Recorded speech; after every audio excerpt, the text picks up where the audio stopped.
Now, it is my utmost pleasure to declare Harrison Garama Kombe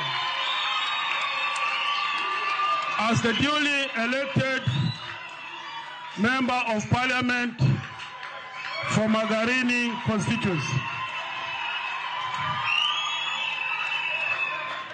Congratulations, Bwana Kombe.